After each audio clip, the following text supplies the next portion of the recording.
At the end of the month, my services being no longer required at Tanner's, I was sent over to the bayou again to my master, whom I found engaged in building the cotton press. This was situated at some distance from the great house, in a rather retired place. I commenced working once more in company with Tibeats, being entirely alone with him most part of the time. I remembered the words of Chapin, his precautions, his advice to beware, lest in some unsuspecting moment he might injure me. They were always on my mind, so that I lived in a most uneasy state of apprehension and fear. One eye was always on my work, the other on my master. I determined to give him no cause of offence, to work still more diligently, if possible, than I had done, to bear whatever abuse he might heap upon me, save bodily injury, humbly and patiently, hoping thereby to soften in some degree his manner towards me, until the blessed time might come when I should be delivered from his clutches. The third morning after my return, Chapin left the plantation for Cheneyville, to be absent until night. Tibeats, on that morning, was attacked with one of those periodical fits of spleen and ill humor to which he was frequently subject, rendering him still more disagreeable and venomous than usual. It was about 9 o'clock in the forenoon, when I was busily employed with the jack-plane on one of the sweeps. Tibeats was standing by the workbench, fitting a handle into the chisel, with which he had been engaged previously in cutting the thread of the screw. "You are not planing that down enough," said he. "It is just even with the line," I replied. "You're a damned liar," he exclaimed passionately. "Oh well, master," I said mildly, "I will plane it down more if you say so," at the same time proceeding to do as I supposed he desired. Before one shaving had been removed, however, he cried out, saying I had now planed it too deep, it was too small, I had spoiled the sweep entirely. Then followed curses and imprecations. I had endeavored to do exactly as he directed, but nothing would satisfy the unreasonable man. In silence and in dread I stood by the sweep, holding the jack-plane in my hand, not knowing what to do, and not daring to be idle. His anger grew more and more violent, until finally, with an oath, such a bitter, frightful oath as only Tibeats could utter, he seized a hatchet from the workbench and darted towards me, swearing he would cut my head open. It was a moment of life or death. The sharp, bright blade of the hatchet glittered in the sun. In another instant it would be buried in my brain, and yet in that instant, so quick will a man's thoughts come to him in such a fearful strait, I reasoned with myself. If I stood still, my doom was certain. If I fled, 10 chances to 1, the hatchet, flying from his hand with a too deadly and unerring aim, would strike me in the back. There was but one course to take.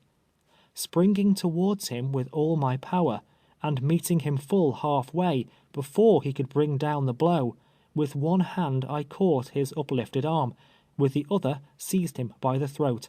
We stood looking each other in the eyes. In his I could see murder. I felt as if I had a serpent by the neck, watching the slightest relaxation of my grip, to coil itself round my body, crushing and stinging it to death. I thought to scream aloud, trusting that some ear might catch the sound, but Chapin was away. The hands were in the field. There was no living soul in sight or hearing. The good genius, which thus far through life has saved me from the hands of violence, at that moment suggested a lucky thought. With a vigorous and sudden kick, that brought him on one knee with a groan, I released my hold upon his throat, snatched the hatchet, and cast it beyond reach. Frantic with rage, maddened beyond control, he seized a white oak stick, 5 feet long perhaps, and as large in circumference as his hand could grasp, which was lying on the ground. Again he rushed towards me, and again I met him, seized him about the waist, and being the stronger of the two, bore him to the earth. While in that position, I obtained possession of the stick, and rising, cast it from me also. He likewise arose and ran for the broadaxe, on the workbench. Fortunately, there was a heavy plank lying upon its broad blade, in such a manner that he could not extricate it, before I had sprung upon his back. Pressing him down closely and heavily on the plank, so that the axe was held more firmly to its place, I endeavored, but in vain, to break his grasp upon the handle. In that position we remained some minutes. There have been hours in my unhappy life, many of them, when the contemplation of death as the end of earthly sorrow, of the grave as a resting place for the tired and worn-out body, has been pleasant to dwell upon. But such contemplations vanish in the hour of peril. No man in his full strength can stand undismayed in the presence of the King of Terrors. Life is dear to every living thing. The worm that crawls upon the ground will struggle for it. At that moment it was dear to me, enslaved and treated as I was. Not able to unloose his hand, once more I seized him by the throat, and this time with a vice-like grip that soon relaxed his hold. He became pliant and unstrung. His face, that had been white with passion, was now black from suffocation. Those small serpent eyes that spat such venom were now full of horror, two great white orbs starting from their sockets. There was a lurking devil in my heart that prompted me to kill the human bloodhound on the spot, to retain the grip on his accursed throat till the breath of life was gone. I dared not murder him, and I dared not let him live. If I killed him, my life must pay the forfeit. If he lived, my life only would satisfy his vengeance. A voice within me whispered me to fly. To be a wanderer among the swamps, a fugitive and a vagabond on the face of the earth, was preferable to the life that I was leading. My resolution was soon formed, and swinging him from the workbench to the ground, I leaped a fence nearby, and hurried across the plantation, passing the slaves at work in the cotton field. At the end of a quarter of a mile, I reached the wood pasture, and it was a short time indeed that I had been running it. Climbing onto a high fence, I could see the cotton press, the great house, and the space between. It was a conspicuous position, from whence the whole plantation was in view. I saw Tibeats cross the field towards the house and enter it. Then he came out, carrying his saddle, and presently mounted his horse and galloped away. I was desolate, but thankful. Thankful that my life was spared, desolate and discouraged with the prospect before me. What would become of me? Who would befriend me? Whither should I fly? O God, Thou who gavest me life, and implanted in my bosom the love of life, who filled it with emotions such as other men, Thy creatures, have, do not forsake me. Have pity on the poor slave. Let me not perish. If Thou dost not protect me, I am lost. Lost! Such supplications, silently and unuttered, ascended from my inmost heart to heaven. But there was no answering voice, no sweet, low tone coming down from on high, whispering to my soul, "It is I, be not afraid." I was the forsaken of God, it seemed, the despised and hated of men. In about 3/4 of an hour several of the slaves shouted and made signs for me to run. Presently, looking up the bayou, I saw Tibeats and 2 others on horseback coming at a fast gait, followed by a troop of dogs. There were as many as 8 or 10. Distant as I was, I knew them. They belonged on the adjoining plantation. The dogs used on Bayou Boeuf for hunting slaves are a kind of bloodhound, but a far more savage breed than is found in the northern states. They will attack a negro at their master's bidding, and cling to him as the common bulldog will cling to a 4-footed animal. Frequently their loud bay is heard in the swamps, and then there is speculation as to what point the runaway will be overhauled. The same as a New York hunter stops to listen to the hounds coursing along the hillsides, and suggests to his companion that the fox will be taken at such a place. I never knew a slave escaping with his life from Bayou Boeuf.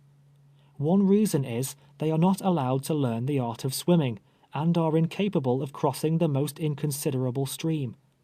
In their flight they can go in no direction but a little way, without coming to a bayou, when the inevitable alternative is presented of being drowned or overtaken by the dogs. In youth I had practiced in the clear streams that flow through my native district, until I had become an expert swimmer, and felt at home in the watery element. I stood upon the fence until the dogs had reached the cotton press. In an instant more, their long, savage yells announced they were on my track. Leaping down from my position, I ran towards the swamp. Fear gave me strength, and I exerted it to the utmost. Every few moments I could hear the yelpings of the dogs. They were gaining upon me. Every howl was nearer and nearer. Each moment I expected they would spring upon my back, expected to feel their long teeth sinking into my flesh. There were so many of them, I knew they would tear me to pieces, that they would worry me at once to death. I gasped for breath, gasped forth a half-uttered choking prayer to the Almighty to save me, to give me strength to reach some wide, deep bayou where I could throw them off the track, or sink into its waters. Presently I reached a thick palmetto bottom. As I fled through them they made a loud rustling noise, not loud enough, however, to drown the voices of the dogs. Continuing my course due south, as nearly as I can judge, I came at length to water just over Shoe. The hounds at that moment could not have been 5 rods behind me. I could hear them crashing and plunging through the palmettos, their loud, eager yells making the whole swamp clamorous with the sound. Hope revived a little as I reached the water. If it were only deeper, they might lose the scent, and, thus disconcerted, afford me the opportunity of evading them. Luckily, it grew deeper the farther I proceeded, now over my ankles, now halfway to my knees, now sinking a moment to my waist, and then emerging presently into more shallow places. The dogs had not gained upon me since I struck the water. Evidently they were confused. Now their savage intonations grew more and more distant, assuring me that I was leaving them. Finally I stopped to listen, but the long howl came booming on the air again, telling me I was not yet safe. From bog to bog, where I had stepped, they could still keep upon the track, though impeded by the water. At length, to my great joy, I came to a wide bayou, and plunging in, had soon stemmed its sluggish current to the other side. There, certainly, the dogs would be confounded, the current carrying down the stream all traces of that slight, mysterious scent which enables the quick-smelling hound to follow in the track of the fugitive. After crossing the bayou, the water became so deep I could not run. I was now in what I afterwards learned was the great Pacudry Swamp. It was filled with immense trees, the sycamore, the gum, the cottonwood and cypress, and extends, I am informed, to the shore of the Calcasieu River. For 30 or 40 miles it is without inhabitants, save wild beasts, the bear, the wildcat, the tiger, and great slimy reptiles that are crawling through it everywhere. Long before I reached the bayou, in fact, from the time I struck the water until I emerged from the swamp on my return, these reptiles surrounded me. I saw hundreds of moccasin snakes. Every log and bog, every trunk of a fallen tree over which I was compelled to step or climb, was alive with them. They crawled away at my approach, but sometimes in my haste I almost placed my hand or foot upon them. They are poisonous serpents, their bite more fatal than the rattlesnakes. Besides, I had lost one shoe, the sole having come entirely off, leaving the upper only dangling to my ankle. I saw also many alligators, great and small, lying in the water or on pieces of flood wood. The noise I made usually startled them, when they moved off and plunged into the deepest places. Sometimes, however, I would come directly upon a monster before observing it. In such cases I would start back, run a short way round, and in that manner shun them. Straight forward they will run a short distance rapidly, but do not possess the power of turning. In a crooked race, there is no difficulty in evading them. About 2 o'clock in the afternoon, I heard the last of the hounds. Probably they did not cross the bayou. Wet and weary, but relieved from the sense of instant peril, I continued on, more cautious and afraid, however, of the snakes and alligators than I had been in the earlier portion of my flight. Now, before stepping into a muddy pool, I would strike the water with a stick. If the waters moved, I would go around it. If not, would venture through. At length the sun went down, and gradually night's trailing mantle shrouded the great swamp in darkness. Still I staggered on, fearing every instant I should feel the dreadful sting of the moccasin, or be crushed within the jaws of some disturbed alligator. The dread of them now almost equaled the fear of the pursuing hounds.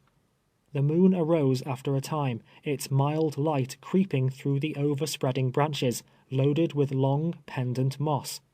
I kept traveling forwards until after midnight, hoping all the while that I would soon emerge into some less desolate and dangerous region.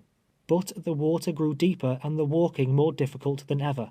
I perceived it would be impossible to proceed much farther, and knew not, moreover, what hands I might fall into, should I succeed in reaching a human habitation.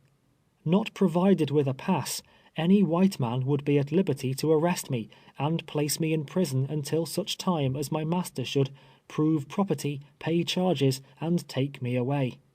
I was an estray, and if so unfortunate as to meet a law-abiding citizen of Louisiana, he would deem it his duty to his neighbor, perhaps, to put me forthwith in the pound. Really, it was difficult to determine which I had most reason to fear, dogs, alligators, or men. After midnight, however, I came to a halt. Imagination cannot picture the dreariness of the scene. The swamp was resonant with the quacking of innumerable ducks. Since the foundation of the earth, in all probability, a human footstep had never before so far penetrated the recesses of the swamp. It was not silent now, silent to a degree that rendered it oppressive, as it was when the sun was shining in the heavens. My midnight intrusion had awakened the feathered tribes, which seemed to throng the morass in hundreds of thousands, and their garrulous throats poured forth such multitudinous sounds. There was such a fluttering of wings, such sullen plunges in the water all around me, that I was affrighted and appalled. All the fowls of the air, and all the creeping things of the earth, appeared to have assembled together in that particular place, for the purpose of filling it with clamor and confusion. Not by human dwellings, not in crowded cities alone, are the sights and sounds of life. The wildest places of the earth are full of them. Even in the heart of that dismal swamp, God had provided a refuge and a dwelling place for millions of living things. The moon had now risen above the trees, when I resolved upon a new project. Thus far I had endeavored to travel as nearly south as possible.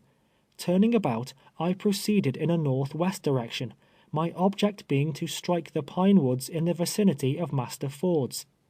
Once within the shadow of his protection, I felt I would be comparatively safe. My clothes were in tatters, my hands, face, and body covered with scratches, received from the sharp knots of fallen trees, and in climbing over piles of brush and floodwood. My bare foot was full of thorns.